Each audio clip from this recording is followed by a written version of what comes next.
Get the latest weather, traffic, and news updates online at 560theanswer.com. Now, from the Signature Bank Studios. Only the biggest stories, only the biggest guests, and only the biggest opinions. This is AM 560, The Answer. Top of the morning, Dan, and in for Amy this morning is Charles Thomas, former ABC7 political reporter. Good morning.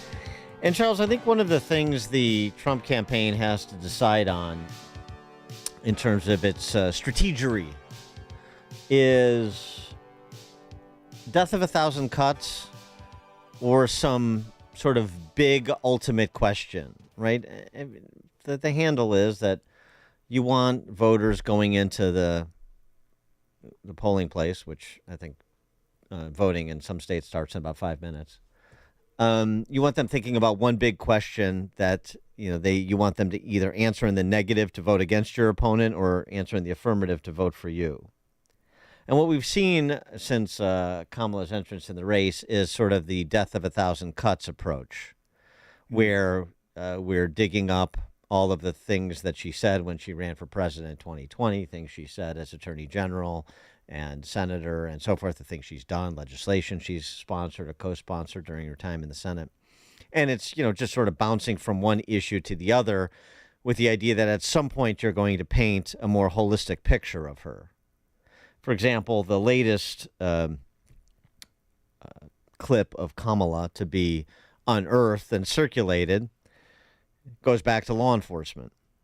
And we know we've done, abolish ICE is a discussion we should have, defund police, general antagonism in the direction of police, general support for people who sacked American cities during the summer of 2020, her Minnesota Freedom Fund, or as she might say, Freedom Fund, support for people who were vandalizing and looting Minneapolis to help them make bail. Her latest is on the issue of cops in the classroom, or cops in schools, really, not necessarily the classroom, but the idea of hardening targets, a conversation we've had intermittently over the last decade when a tragic school shooting would happen. What else can we do to protect kids at school and so forth? Well, this is what she said. Being incarcerated for a couple of days is traumatic, much less the weeks, months, and years that we're seeing that happen. And so part of my plan is also a reduction of that. And then also, again, what we need to do about demilitarizing our schools and taking police officers out of schools. We need to deal with the reality and speak the truth about the inequities around school discipline. We're in particular. So get the cops out of the schools. I mean, that's the approach that Chicago Public Schools have taken. That's the approach that the previous mayor and the current one certainly have taken. And is that right and proper? Is that and so is it that issue specifically? By the way, interestingly, the family member of a Sandy Hook victim. My brother was killed in Sandy Hook Elementary School shooting because of liberal policies like the one Kamala is pushing here. I wish there had been a police officer there to protect them. Students need more protection, not less. And that's, in some of the schools and neighborhoods that are not properly policed and not properly, where repeat violent offenders are not properly prosecuted in Chicago. Boy, if I had a parent in one of those schools, I'd want somebody there on watch, wouldn't you? Yeah, well, this whole notion of her not saying anything about her positions, I think it complements her strategy as it applies to early voting. Think about it. I mean, you're going to have a lot of people who are going to be voting very soon who haven't heard her on anything. That's it. Knee-jerk vote Democrat. That's it. Well, that's one of the issues, right? We talk about it, and then you assume, well, everybody knows the things she said about abolishing ICE and about defunding police and about cops in schools, and they don't. Now there are people trying to amplify it. The brother of that Sandy Hook Elementary School shooting victim.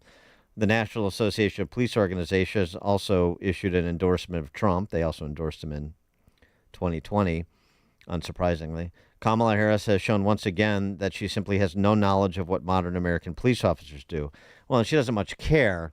So the law enforcement is one of those, and violence in America's major cities in particular is one of those issues.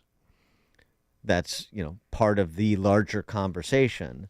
But the question becomes strategically, is the Trump campaign and Trump himself, are they missing an opportunity to make the more holistic claim and drive that versus going bucket by bucket to fill it and hoping that they can deliver all of this by, well, as you say, by the middle of next month when early voting starts? For more on that question, we're pleased to be joined by Rich Lowry, who is the editor of National Review.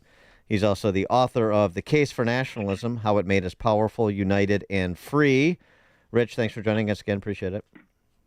My pleasure. Thanks for having me. So, what about that? I mean, I don't know that the two are mutually exclusive. Going issue by issue or issue area by issue area, and then arriving at sort of this holistic handle that you want people to have on your opponent.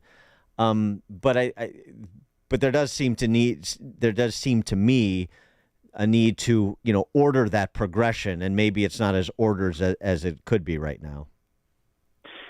Well, they're definitely not mutually exclusive. They're totally dependent on one another, and I don't think it's that complicated. I think it's Trump just calling her weak 50 times a day and saying, look what she did on the border. She didn't care, and she was weak. Look what she did in 19 and 20 when she said everything the left wanted to hear because she's weak. She couldn't win a nomination fight on her own because she's weak. Just hit that over and over again, and the phony thing, because once you've really fixed the idea that someone's weak or a phony, it doesn't matter what your positions are. If you're weak, you're disqualified to be president, or it's a major anchor on the case to getting there. Same thing with phony. It doesn't matter whether your positions are popular or not if people don't believe that you would carry through with them. So I don't think this is hard. I think they'll figure out some version of it. I don't know whether it's exactly the version I'm setting out, but this is how presidential campaigns are won. They're not won just on policy. They're won by disqualifying the other person. Yeah, no, I agree. But and you use that word phony in your piece in the New York Times. That is, and that's what I've been fixated on too. I go back to this Trump rally in Atlanta, where he sort of was riffing as he is wont to do, and said, "Fight, fight, fight" versus "fake, fake, fake." Everything about her is fake, and fight, fight, fight sort of represents the strength. So I like that dichotomy, and I think it could be developed more. But it also is there's a little bit of messaging dissonance there too, because on the one hand you're saying and I'm saying she is a new Bolshevik who wants to tax unrealized capital gains. On the other hand, saying she's a phony, she's not going to do she's not going to do what she says. Yeah, no, definitely. There is that tension, and I don't think. I like the alliteration of Comrade Kamala. I think it's kind of funny, but I don't think people are going to believe that she's a communist. I would go with calculating Kamala or something like that, with a K, calculating it with a K, the way the Kardashians do it. But something to get, she's a left-winger, that's what her instincts are. Biden, gun to his head, wouldn't have said most of the things she said in 2019, right? Because he's, all his other faults, he's still kind of a traditional Democrat, but she easily went there. But she is a vacuous opportunist on top of that. So there is a little tension, but, this isn't like a dissertation Trump's writing, right? No, right. You can have a little tension, and it can be a little contradictory. Well, the other thing that I wonder, too, in the June debate, right, all this talk about Biden, he's probing, he's exacting, he's an intellectual dynamo, you should be in a meeting with him. It's dizzying because he's such a brainiac, and he's so on top of things, And I was just okay. That's your handle on him. Fine. So that's what we're going to expect when we get onto that debate stage, and then we'll see what happens. I sort of think it could be a moment on September 10th, similarly, and just go with the D.C. press corps' starry-eyed coverage of her. She is a once-in-a-generation force of nature with an unparalleled legal acumen. Okay, fine. Now let's just ask her some questions, and Trump should spend most of the time on that debate stage just asking her substantive policy questions that the moderators won't, and get her talking.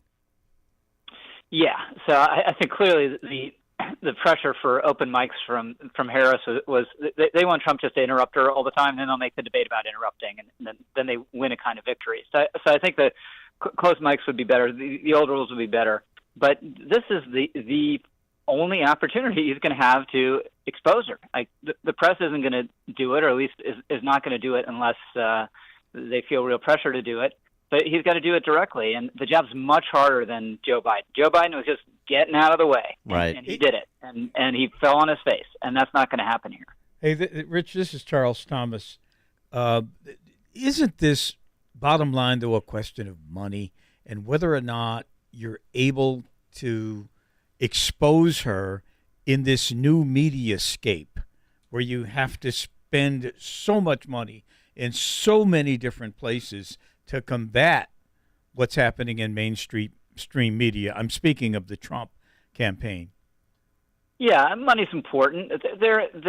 She may now, outraise him, but they always figured they were going to be outraised, and at least prior to this Kamala surge, were exceeding their expectations where they would be on fundraising. But he's going to have enough money. It's not all about money. Money's important, but it's the candidate, what the surrogates are saying, how you're performing in the debates, all that matters.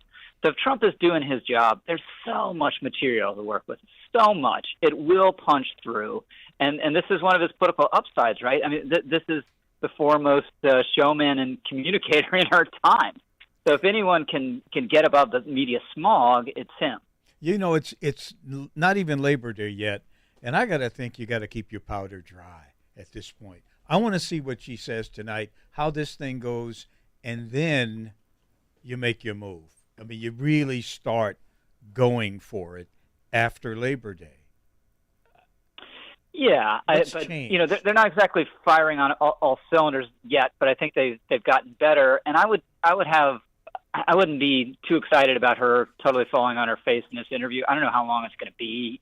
Probably not much longer than 20 minutes. Waltz is going to be there. She's going to be prepared to the gills, and they're going to try to say, if she comes at it okay, there's your interview. You said she can't do interviews. She did one. Yeah, I know, right? This absurd by any standard. Of course, this is an event. A presidential nominee does an interview with a member of the press corps. Wow. Yeah, exactly. It's like they're doing the moon landing and having a joint interview with the CNN anchor. Right. Yeah, right. It's not it's not Mark Levin either. I mean, right? Exactly. Yeah, exactly. It's a friendly. I'm still trying to get my handle on RFK Jr. and his potential impact on the race. And I would add Nicole Shanahan, too, because I continue to think she could be an interesting surrogate. And this is not seismic, but, it races, states that could be decided by 10,000 votes. We're operating on the fringes here. And I just wanted to get your take on the RFK Jr. endorsement rollout and how impactful you think he and potentially his former running mate will be. I think it can make a difference. It's going to be a small one, but small could matter. But my take on his vote always was that it was going to disappear. These are the most disaffected people. The likelihood of a lot of them showing up in the polls was slim, and the likelihood of them following JFK's specific directions about where they should go is also slim. All that said, it doesn't need to be a percent in some of these states. It could just be 2,000 votes in Wisconsin or Michigan and Pennsylvania, and it could matter. So, yeah, you want that endorsement. You want to make the most of it. It's not like, the 5 points is being directly transferred to you, but some thousands of voters could be, and it could matter. The other thing, too, it seems to me that Trump has done effectively, and perhaps the failed assassination attempt was part of this, is, all the talk of him being a Hitler and this and that, the usual silliness. That's largely, not completely, but it's largely subsided. At the convention, it wasn't he's Hitler, Pol Pot, Stalin. It was he's a disreputable person. He's a bad person. He's disqualified because he's a bad person. He's a convicted felon. They didn't even use convicted felon that much, which was interesting. It's more just he's a bad person. You don't like him and you shouldn't like him and you can't vote for somebody you don't like and you like me because I'm full of joy. That was basically it. Yeah. Yeah, I think it's smarter. I think the whole threat to democracy thing was ridiculous. I think, my views on January 6th, but I think that's been kind of played out, and, Right. and they did some of that, at the convention, but most of it was, look, he wants to cut taxes for the rich.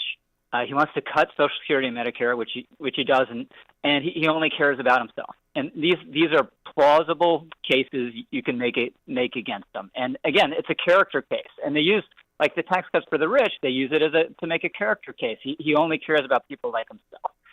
So that's what Trump needs to be doing to her. Rich Lowry is the editor of National Review. He's also the author of The Case for Nationalism, How It Made Us Powerful, United, and Free. Rich, thanks as always. Thanks, gentlemen. Talk soon. Rich joined us on the Turnkey.pro answer line. The more you listen, the more you'll know. This is Chicago's Morning Answer. Morning Answer on AM 560. The Answer. Oil investments involve a high degree of risk and actual results may vary. The price of gas and oil remains strong, and Goldman Sachs predicts the growth in demand to